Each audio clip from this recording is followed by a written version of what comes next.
I'm Laurel Jolliff with Life Matters Insurance and Financial Solutions. And today I'm going to talk to you about the Part D penalty and how to avoid it in less than 4 minutes. You ready?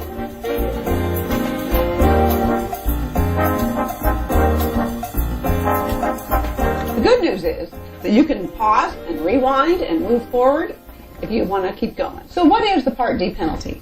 On page 90 of the 2017 Medicare and You book, you'll find a description as to what the federal government wants you to know about that. If you don't have credible coverage for 63 days or more while you have Medicare, you are eligible for this Part D penalty. If you're on Medicaid or low-income subsidy, this will not apply to you. So many people who call me and ask me about this have no idea that they have a penalty coming because they're healthy. They didn't get a prescription drug plan because they don't take any prescriptions. Why would they? It's kind of important to know this information. So how much is the Part D penalty, you ask?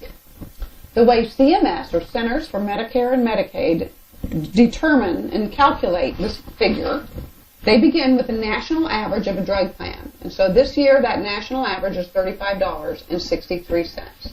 Then they multiply that by 1%. And they take that number and they multiply it for every month you could have had a Part D but didn't. After they round that figure to the nearest tenth, then they're going to multiply that by the number of months you didn't have it but could have. And then that's what you're going to pay for the rest of your life. So it's real important that you pay attention to this. Let's look at my example. So this person didn't have a Part D plan or credible coverage for 24 months. So we're going to take 24 times the 1% of the national average, which is 36 cents.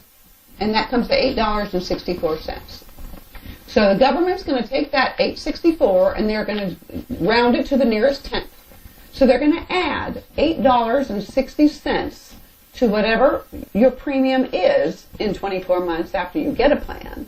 And you're going to pay that $8.60 more than the premium for the rest of your life. So that's why it's kind of important to have one. So how do you avoid the Part D penalty? Well, one, you get a Part D plan when you're first eligible. Two, you don't go more than 63 days without credible coverage. And finally, three, if they ask for proof that you've had that coverage, make sure you send it in. It's real important that you do that. So hopefully you're more aware now of the Part D penalty. So when your friends find out about it, you can inform them as to what you know. Remember, a little disclaimer, I do not work for Medicare, nor do I represent them. I'm an independent insurance broker in California. Thank you.